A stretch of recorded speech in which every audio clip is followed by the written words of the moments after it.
Bonjour Stéphanie, merci de me recevoir. Bonjour. Je suis Valentine du Journal des étudiants de l'Estrie. J'ai quelques questions à vous poser sur la fiesta francophone. Donc tout d'abord, qu'est-ce que la fiesta francophone? La fiesta francophone, c'est donc un grand événement qui sera organisé à la mairie de Madrid sous la verrière qui s'appelle en espagnol Palacio de Cibeles. Elle aura lieu le 6 mars de 17h à 22h et ouvert à tout le public, francophone, francophile, les madrilènes, les petits et les grands, les familles et toutes les personnes qui ont envie de se rapprocher de la culture francophone. C'est un événement convivial où toutes ces personnes sont invitées à nous rejoindre, à passer un agréable moment. Merci beaucoup. Et donc comment peut-on se rendre à la fiesta francophone? L'entrée principale se trouve Calle Montalbán, qui est l'un des côtés du Palacio de Cibeles, et on y accède très facilement, que ce soit en voiture, puisque ce n'est pas dans Madrid centrale, c'est une zone ouverte, ou à pied, depuis les transports en commun. C'est vraiment le lieu qui se trouve entre le parc Retiro et Cibeles. D'accord, donc il y aura un parking pour se garer directement là-bas? Tout à fait, il y a un parking qui s'appelle d'ailleurs Parking Montalbán, qui se trouve juste en dessous, plus pour ceux qui ont un petit peu de chance et qui accèdent en voiture, des places en zone verte. Cependant, je recommande effectivement de venir en transport en commun. Très bien, merci beaucoup. Et donc qu'est-ce que nous pourrons voir justement à la fiesta francophone? Pendant la fiesta francophone, nous aurons donc à disposition vraiment un échantillon assez large de ce que représente la francophonie et sa diversité. Une scène avec 5 heures d'activité et d'animation, de la danse, défilé de mode, de la musique, de la chanson.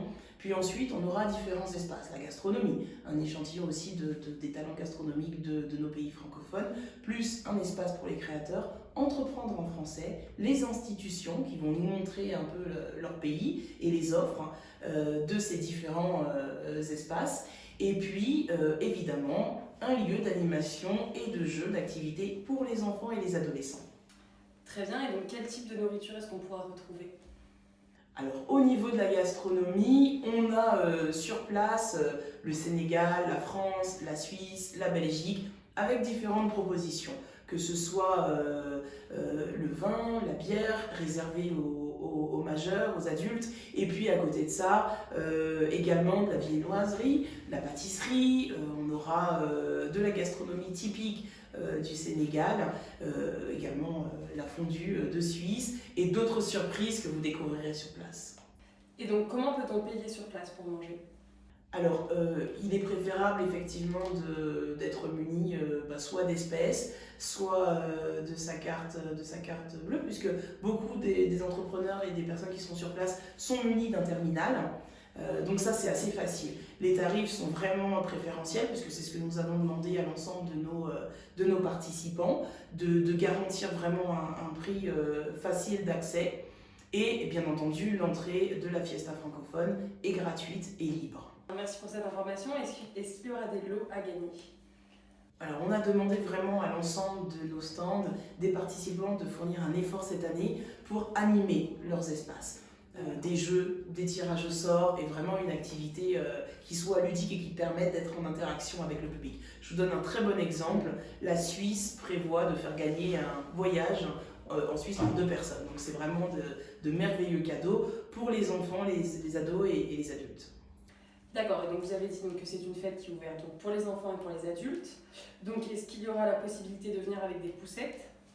Oui, effectivement, la mairie permet un accès assez facile pour les poussettes. De toute façon, c'est un espace qui est très ouvert aux familles. Nous, on a l'habitude d'organiser des événements pour les familles, donc les poussettes sont tout à fait venues. J'ajoute aussi que les personnes à mobilité réduite sont également invitées à nous rejoindre car l'accès est facilité. On nous a aussi posé la question concernant les chiens guides. Pour l'accès à la mairie, ça aussi c'est tout à fait possible. Donc vraiment c'est un espace inclusif où tout le monde est invité à nous rejoindre. Et quelles vont être plus précisément les activités proposées aux petits et aux grands? Pour les petits, nous avons donc la présence d'un espace organisé par la France aussi et par l'Alliance française de Madrid. Sur cet espace, il y aura des contes, il y aura des activités aussi, des ateliers typiquement flamme, français langue maternelle, donc en français évidemment, et puis la découverte des sciences, des masques, d'activités comme ça, de jeux en langue française. Et puis à côté, pour les adolescents, on aura également la présence de l'Alliance française, mais cette année, la présence toute particulière du lycée Molière de Villanueva de la Cañada. Et cette année, ces deux institutions nous ont organisé vraiment de superbes activités. On a la présence de la fresque du climat, on a la présence d'un graffeur également, d'activités sur l'économie circulaire et de choses qui sont vraiment intéressantes pour les ados. Et on a vraiment pris soin de compter sur la présence de lycéens, d'écoles et d'étudiants d'université. Et y a-t-il des mesures de sécurité à connaître en particulier ? Pour l'accès à la mairie, tout le monde passera par un portique de sécurité. Donc à ce niveau-là, on peut s'assurer qu'effectivement il n'y aura pas de trouble. On a une sécurité qui reste sur place de 17h jusqu'à 22h. Et ensuite sur place, il faut principalement venir avec sa bonne humeur et les choses vont très bien se passer. Très bien. Et donc est-ce qu'il y aura de la musique sur place ? Oui, c'est vraiment l'idée, c'est-à-dire qu'on est vraiment aussi une superbe animation. Alors on va compter sur la présence de DJ Bonnie qui s'occupera d'animation musicale en fin de soirée. Et puis on aura des temps comme ça avec des compilations en langue française du monde tout au long de la soirée. Et donc si nous avons des questions une fois sur place, à qui pourrons-nous nous adresser ? On aura donc des personnes de l'équipe de la France aussi qui seront sur place. On les reconnaît très facilement parce qu'ils porteront ce badge, donc organisation ou animateur, et on pourra tout à fait leur poser des questions.